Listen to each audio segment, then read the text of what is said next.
Chers amis téléspectateurs, bienvenue à cette tranche dossier des Télé 7 qui sera consacrée ce soir au professeur Georges Nzongola de l'Université de Caroline du Nord.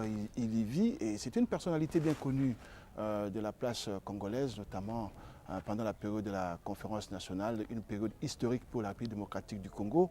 Et étant des passages ici à Kinshasa, on ne pouvait pas rater pareille occasion pour le rencontrer et essayer de voir l'objet de sa visite ici au pays, tout comme les activités qu'il compte entreprendre dans les jours qui viennent. Bonsoir professeur. Bonsoir. Et merci d'accepter de nous entretenir autour de votre, non seulement de votre séjour, mais également de vos différentes activités.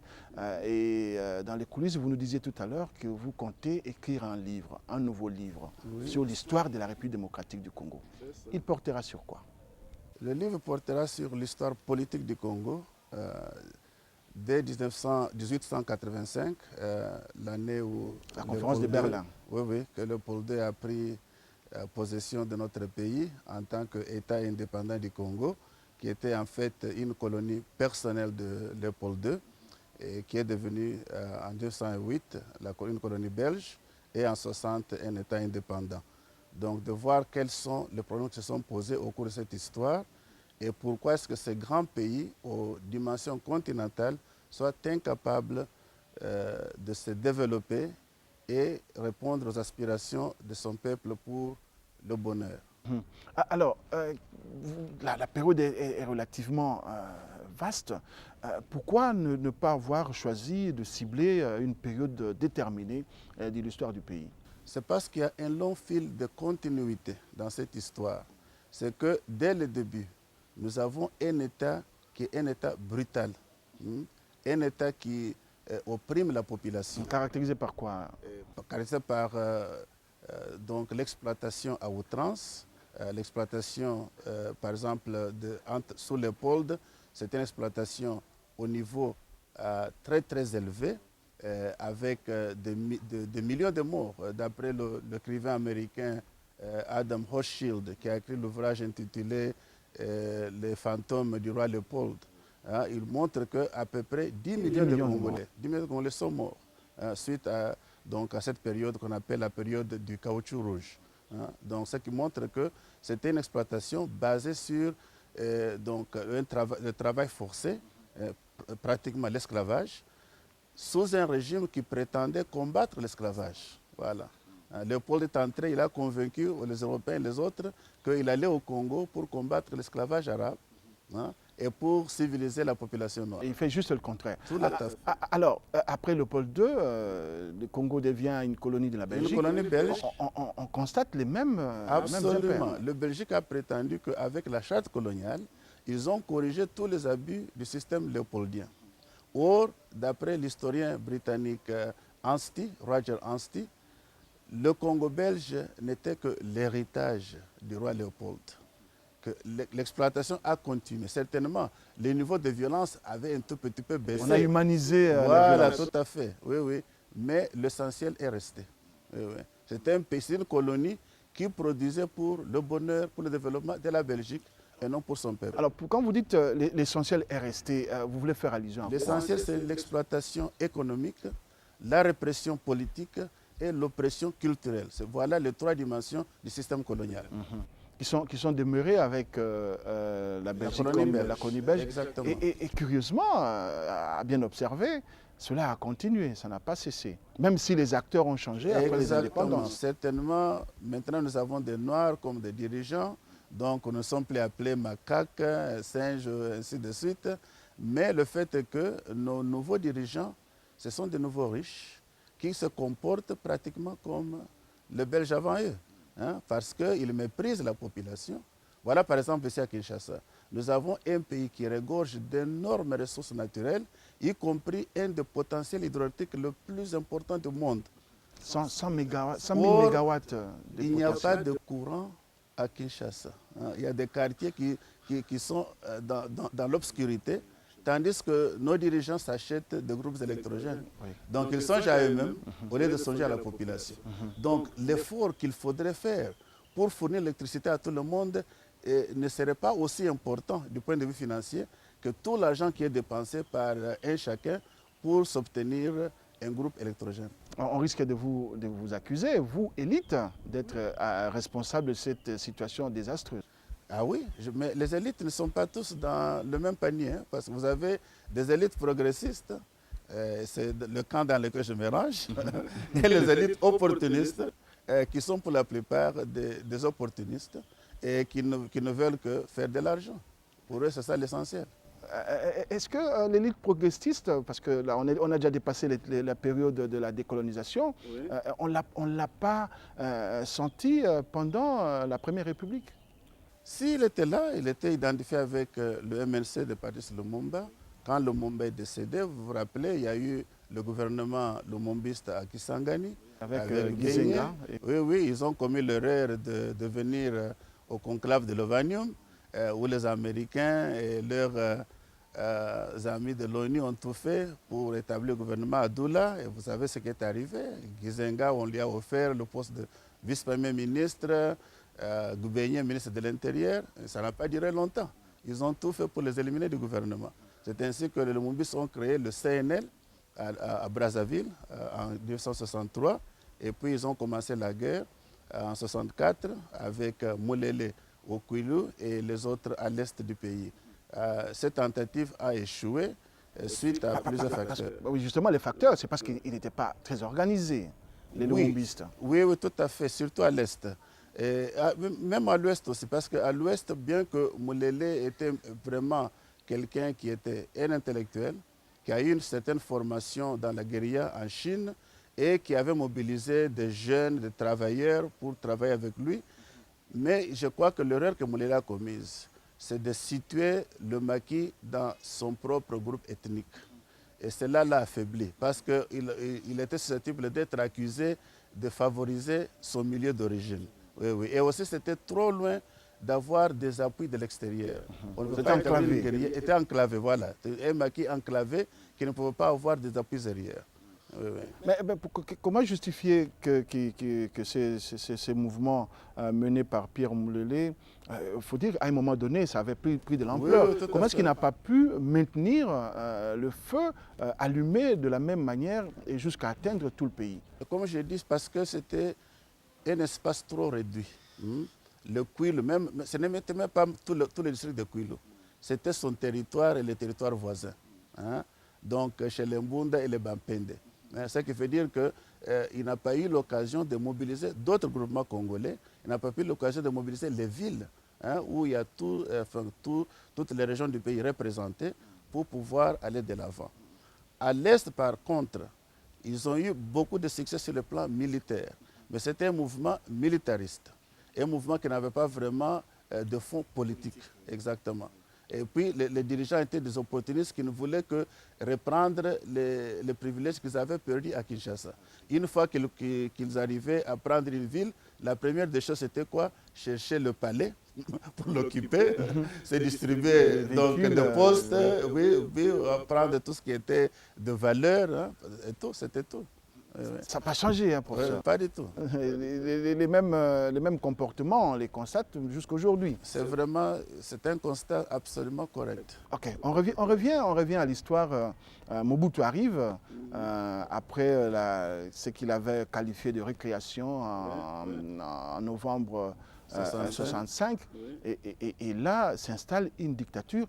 On reproche notamment au Conseil national de libération qui se serait installé plutôt à l'extérieur du pays, de n'avoir pas travaillé plutôt à l'interne pour affaiblir davantage Mobutu. Mais c'est une remarque extrêmement pertinente. Et je crois que nous devons en tirer de très bonnes leçons. Ça veut dire que le changement du pays ne peut pas venir de l'extérieur. Ça ne peut venir que de l'intérieur. Je crois que c'est là d'une des leçons que M. Tshisekedi nous laisse en tant que grand leader. C'est que le salut du peuple réside dans son peuple. Ce n'est pas à l'extérieur qu'on va changer le pays. Et ce ne sont pas les gens des pays étrangers qui vont nous libérer. c'est nous-mêmes qui devons le libérer. On en parlera lorsqu'on va aborder l'épisode AFDL Oui. 1997. C'est plein d'enseignements, c'est plein d'enseignements. Alors, on est avec Mobutu en 1965. Il institue le MPR comme parti-État. Mais déjà, le fait d'avoir arrêté les activités de partis politiques présageait déjà d'une dictature. Absolument. Mais comment est-ce qu'on l'a laissé faire jusqu'à atteindre 32 ans de pouvoir absolu, 32 ans de pouvoir sans partage, 32 ans pratiquement une vingtaine d'années de monolithisme politique. Absolument. Comment est-ce qu'on l'a laissé faire? Comment est-ce que cela a été possible? Non, de 1965 à 1990, nous parlons de 25 ans de pouvoir absolu et personnel de M. Mobutu. Pourquoi? Parce que c'est un type qui a bien maîtrisé toutes les méthodes machiavéliennes de contrôle. Il semble que c'est son livre de chevet. Oui, oui, le prince du Machiavel, oui, le prince Machiavel et l'autobiographie de Kemal Atatürk, le fondateur de la Turquie moderne, étaient les deux livres de chevet de Mobutu. Oui. Alors, Mobutu a réussi parce qu'il avait bien suivi, il avait de très bons conseillers américains et européens. Belges notamment. Mais oui, de très bons conseillers qui lui ont donné toutes les leçons nécessaires comment maîtriser le contrôle du pouvoir d'État. Vous voyez, par exemple, quand le coup d'État a eu lieu, on nous a annoncé que c'était un coup d'État du haut commandement militaire. Mais à peine une année après, le haut commandement, on n'entendait plus parler de lui. C'était fini. Oui. Alors, il y a eu, par exemple, deux généraux étaient nommés au pouvoir, Mobutu comme président et Moulamba comme premier ministre. 11 mois après, Moulamba était parti comme premier ministre. Il a été nommé ambassadeur? Oui, quelque part, des choses comme ça. Donc après, Mobutu est resté l'homme seul. Comme le seul maître à bord. l'avait prédit. L'homme seul. Donc ce qui fait qu'il sait créer ce culte de personnalité, le grand timonier, le guide, parati parata. Alors, et puis, il s'est taillé une dictature à sa mesure. À sa mesure. Et puis arrivent des tentatives de résistance à cette dictature, notamment avec les 13 parlementaires qui ont été finalement relégués.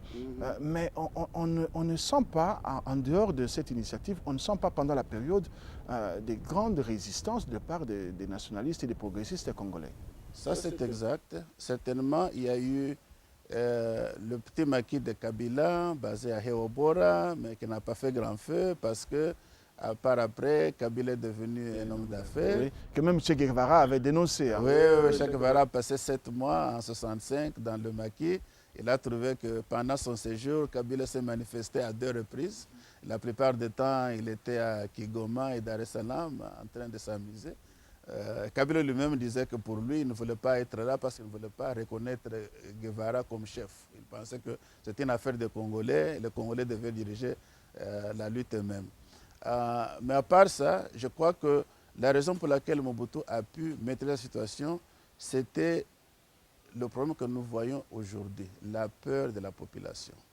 On ne veut pas s'engager, on ne veut pas s'organiser pour obtenir le changement. On croit que ce changement va venir de l'extérieur. Hein.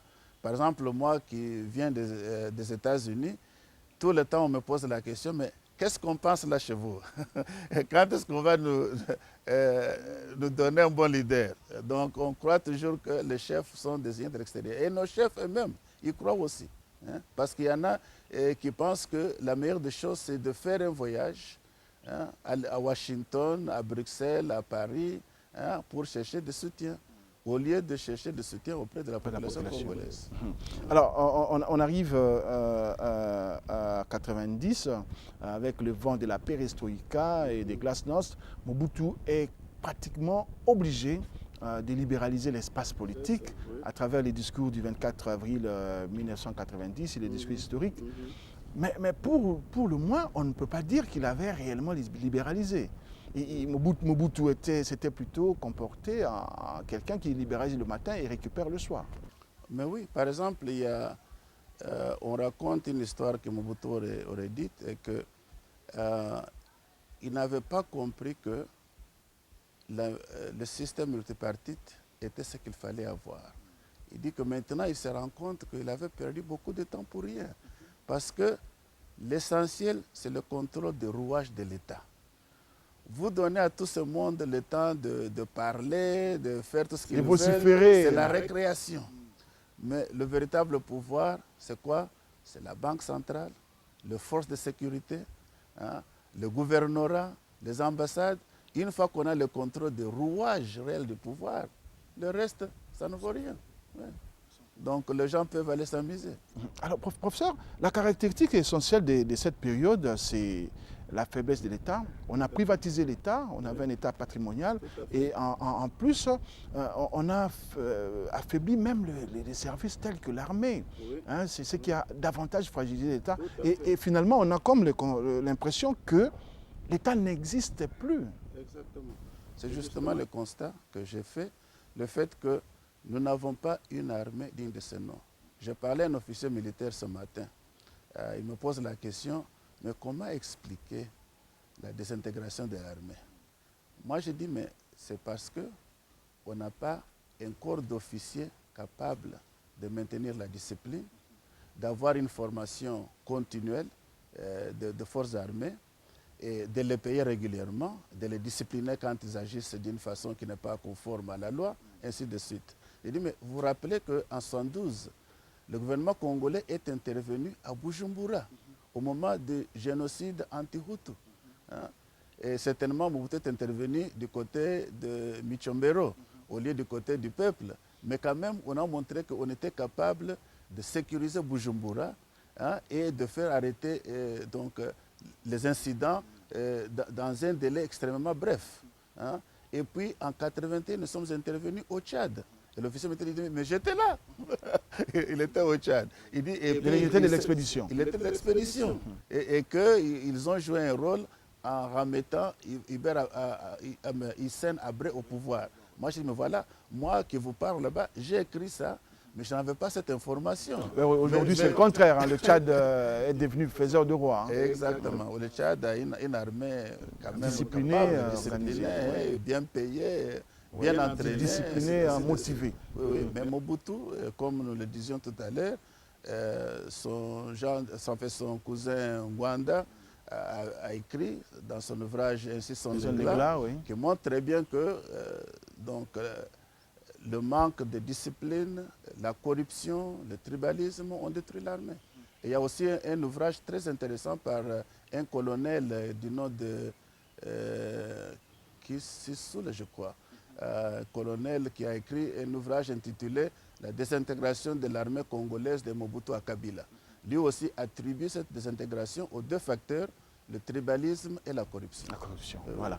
Les deux facteurs qui perdurent jusqu'à ce jour. On a des officiers qui sont accusés d'avoir vendu des armes aux forces négatives. Exactement. Alors, on reste dans les années 90, après juste la libéralisation. On a la grande période de la conférence nationale souveraine, oui, qui a mis, pour une fois, professeur, vous conviendrez avec moi, que les Congolais étaient tous d'accord sur un point, absolument, il faut le changement. Absolument. Et vous en étiez l'un des acteurs majeurs au niveau de la CNS. Oui, la CNS était une grande expérience pour notre pays. Et je me rappelle quand nous sommes sortis du Palais du Peuple à 5 h du matin, le 15 août, on était accueillis à bras ouverts par la population de Kinshasa. Qui dansait, de toute la République chantait, pratiquement. Oui, disant que voilà, nous vous félicitons d'avoir choisi le candidat du peuple. Donc le peuple avait fait son choix dans la personne de M. Tshisekedi. Oui. Parce que c'est lui qui représentait le mieux leurs aspirations. Et je crois les aspirations du changement. Exact, des changements. Aspirations du changement, le fait que l'État devrait œuvrer pour le bien-être de la population et non pas pour le bien-être de quelques individus qui sont à la tête de l'État. C'est ça le changement majeur dont nous avons besoin jusqu'à présent. Mais ça n'a pas évité à ce que, par après, la récréation reprenne droit de cité. Oui, parce qu'il y a eu beaucoup d'opportunistes. Comment voulez-vous que vous avez dans l'union sacrée de l'opposition tous les ténors du mobutisme, hein? Les Kengo, les Kamanda Wakamanda, tout ce monde-là est devenu opposant. Comme par enchantement. Exactement, par miracle. Alors, ces gens-là ne pouvaient pas vraiment être honnêtes avec nous. Hein? Et une fois au pouvoir, ils ont recréé leurs vieilles habitudes. Parce que pour eux, le pouvoir, c'est faire quoi? C'est s'enrichir. Hein, ce n'est pas s'occuper du peuple. Donc, ça Le pouvoir, c'est la mangeoire. Voilà, exactement. Alors, professeur, il y a eu à cette période une commission nationale des élections, c'était CNE si je ne m'abuse pas, CNE, oui. et vous en étiez le premier vice-président. Oui. Mais on vous reproche à vous personnellement d'avoir quitté le navire alors qu'on voguait allègrement vers l'organisation des élections. Pourquoi J'ai quitté le navire et je l'ai déclaré publiquement dans une conférence de presse pour deux raisons, c'est ça. La première raison, c'est le fait que M. Mobutu, M. Kengo, M. Kamanda ne faisaient que saboter le travail de la commission. Que, par exemple, en 8 mois d'exercice, nous n'avions reçu que 4% du budget qui nous était alloué par le professeur Moukok, ici présent, était mon conseiller quand j'étais vice-président de la commission électorale. Et il peut témoigner de cela. Hein. Ça, c'était ma première raison pour quitter la commission. Et la plus importante. La deuxième raison, c'est que j'avais perdu la confiance du chef de file de l'opposition, M. Tshisekedi.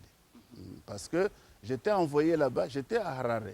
Je reçois un mot, donc un message de M.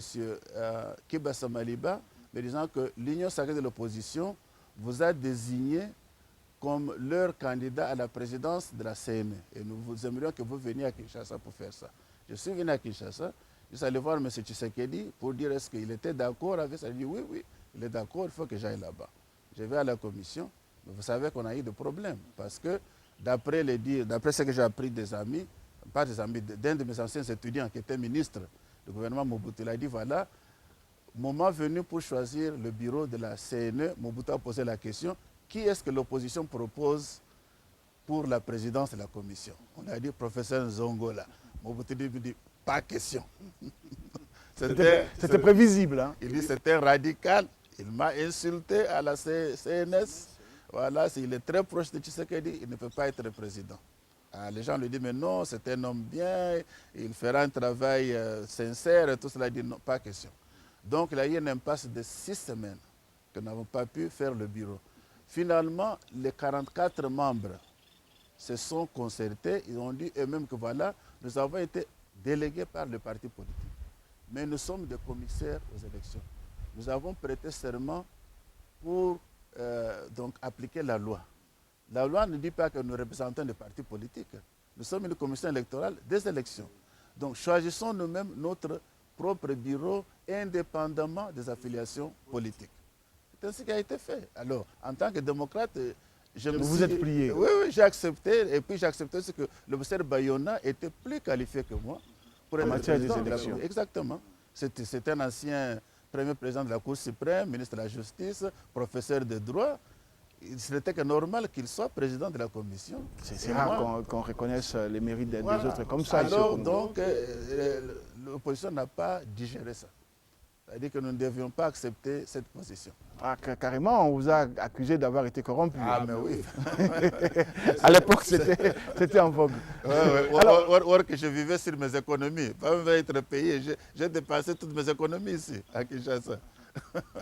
Alors, professeur Nzongola, on arrive vers les années 97, déjà 96, oui. Hein, vous l'avez évoqué tout à l'heure, qu'on ne libère pas un pays par des étrangers, mais c'est plutôt une coalition oui.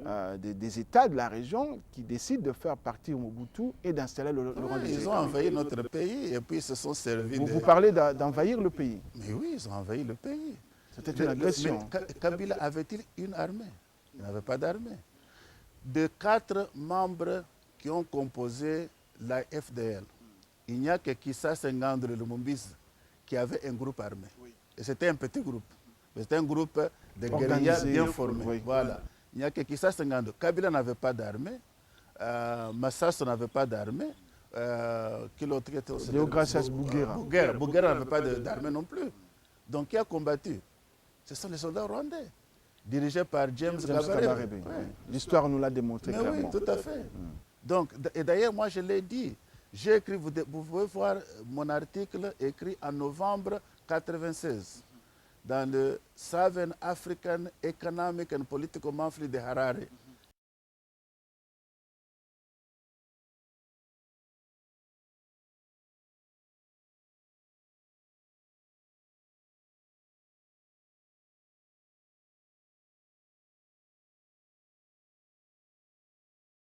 Kabila est arrivé, il n'y avait pas d'armée, il fallait créer ex nihilo une armée et ça n'a pas été facile. Nous avions une armée.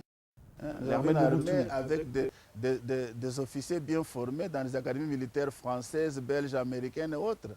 Mais ils n'ont pas su résister face à l'avancée des Kadogo. Non, parce que l'armée était détruite, elle était démoralisée. Beaucoup de ces militaires étaient pour le changement. Hein. Je les ai connus à la conférence nationale. Oui, absolument.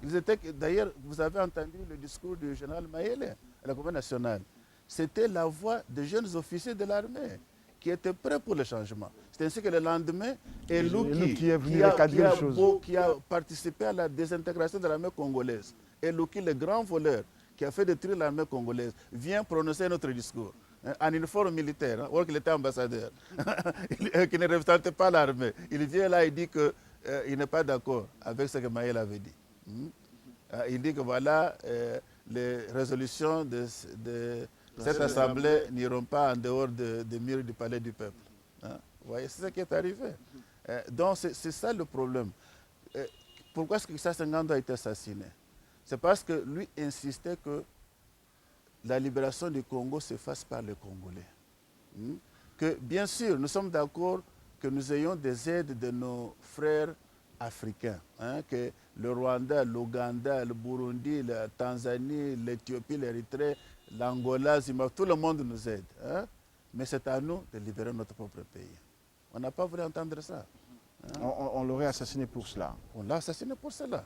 On l'a assassiné parce qu'il insistait que le Congolais dirigent leur propre lutte. Par exemple, et aussi, il faisait remarquer, une fois, par exemple, il y a les soldats rwandais qui voulaient prendre le groupe électrogène le plus important de l'aéroport de Goma pour l'acheminer vers le Rwanda. Qui ça dit, arrêtez, ne prenez pas ça.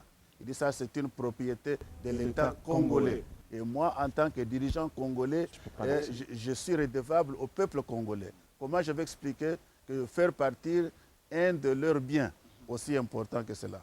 Alors on va survoler la période de Laurent Désiré Kabila. Il est assassiné dans son bureau de travail. Un chef d'État qui est assassiné de son bureau de travail par son propre garde du corps. Il faut dire que là, on a tout perdu.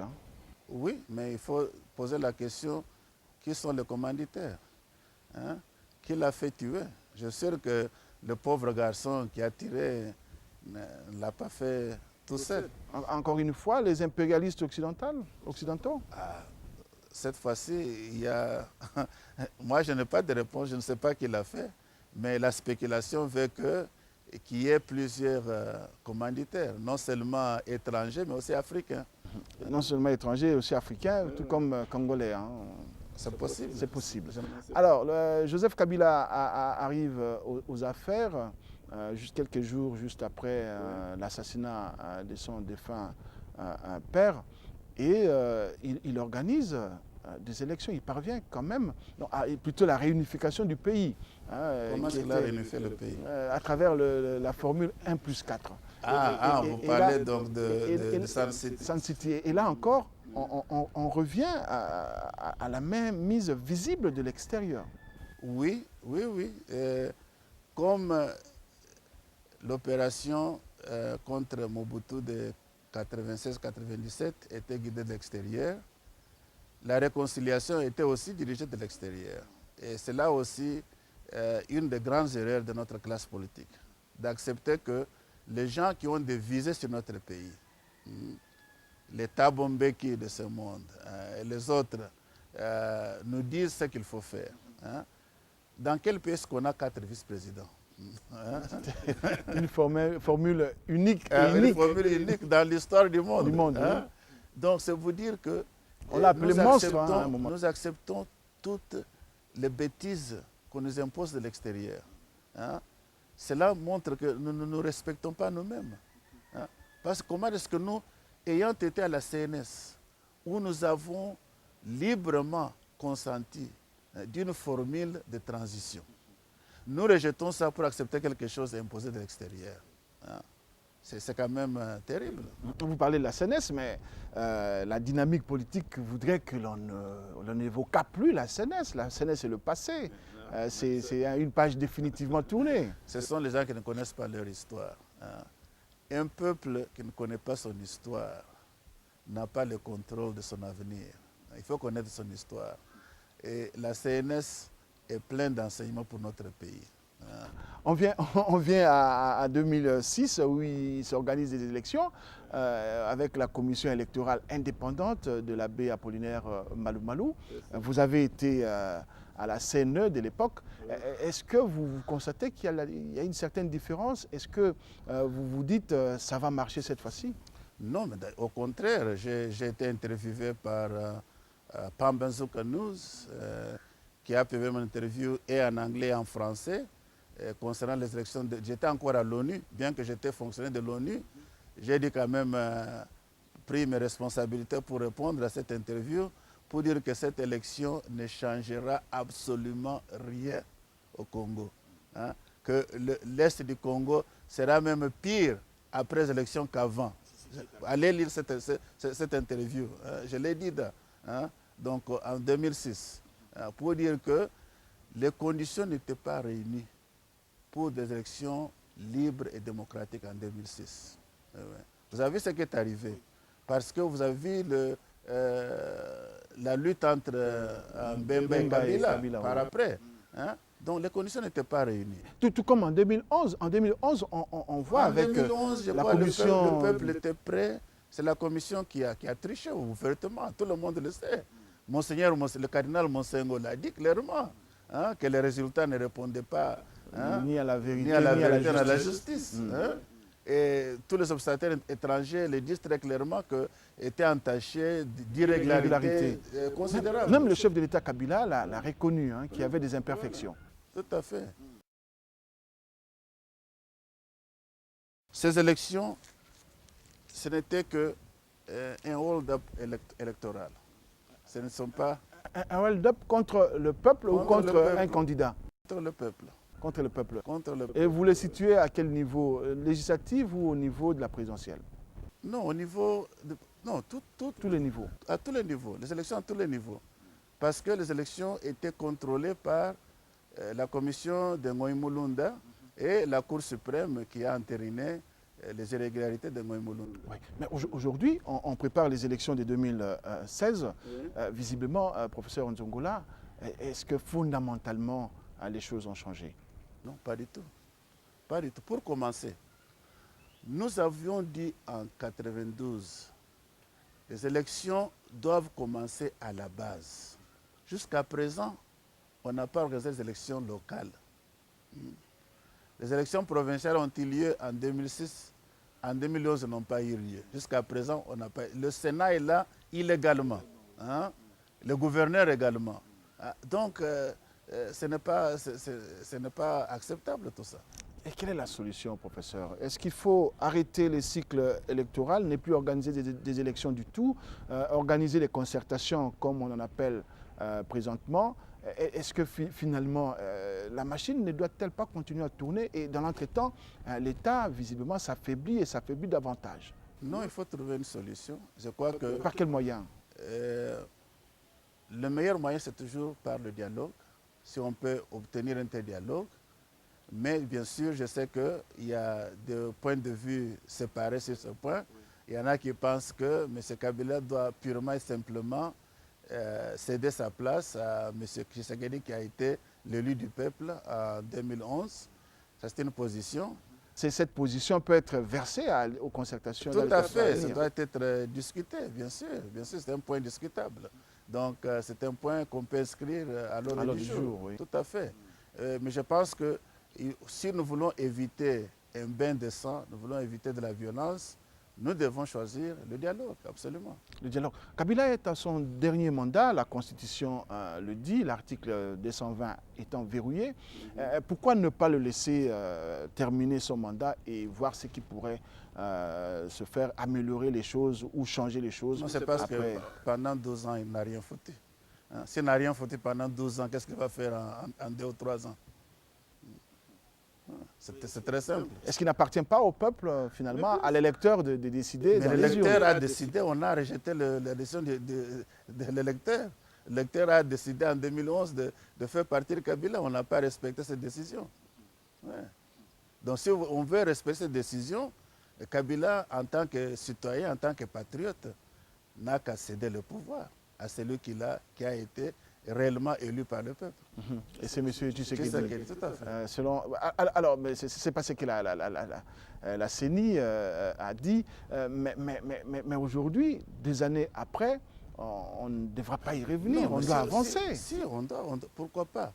Nous avons, si la CENI a réellement fait son travail, elle doit pouvoir disposer de bulletins de vote. Hein? On n'a qu'à créer une commission pour compter ces bulletins. 2 années après, professeur? Pourquoi pas? Pourquoi pas? Hein? Et déterminer qui réellement a remporté la victoire. Alors, professeur, on va négocier le dernier virage de cette émission. Que faire pour que le pays puisse se redresser, pour que le pays puisse revenir sur une voie qui peut le conduire à une respectabilité sur le plan international, qui peut le conduire sur le chemin du développement?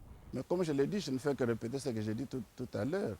Il faut tout d'abord un gouvernement légitime. Rien ne peut se faire sans un gouvernement légitime.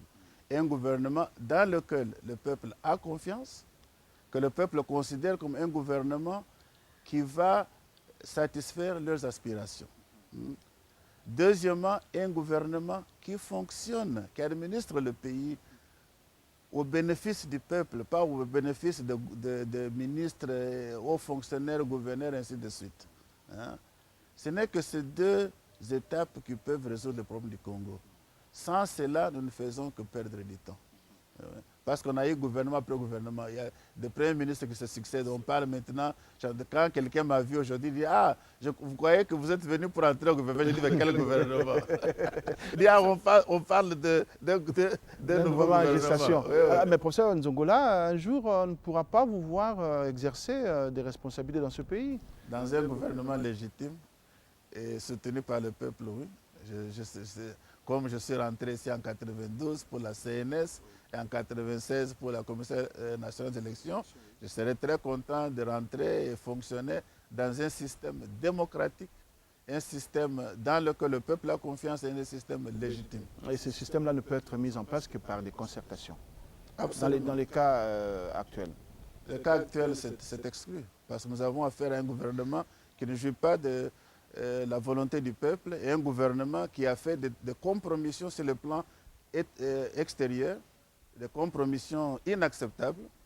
Par exemple, les négociations avec une mutinerie. Dans quel pays est-ce que vous trouvez un gouvernement qui va négocier avec des mutins, leur offrir des concessions? Et un gouvernement qui avait d'ailleurs mis un sujet rwandais dans notre armée comme général. Je cite M. Bosco Ntaganda. Il s'est dit congolais. Non, mais il n'est pas congolais. Il est devenu congolais quand? Donc, ce sont des compromissions qui sont inacceptables. Pour un patriote congolais, et donc disciple de Paris Lumumba que je suis, je ne peux pas accepter ça. Voilà, on en restera donc là pour aujourd'hui avec ce dossier de Télé 7 qui a porté sur une revue de l'histoire de la République de 1885 jusqu'à ce jour. On a ainsi survolé avec le professeur Nzongola. Ce sont des documents historiques qui resteront pour la postérité de ce pays, d'autant plus que le professeur Nzongola, ce n'est pas n'importe qui dans l'histoire politique de ce pays, la République démocratique du Congo. Merci de nous avoir suivis. Merci à vous, professeur, d'avoir accepté notre invitation. Merci pour avoir interviewé. C'est mon plaisir. Merci à vous, amis téléspectateurs, de nous avoir suivis. Et le prochain rendez-vous, c'est dans les tout prochains jours, lors de l'arrivée ou de la survenance d'un grand événement en République démocratique du Congo.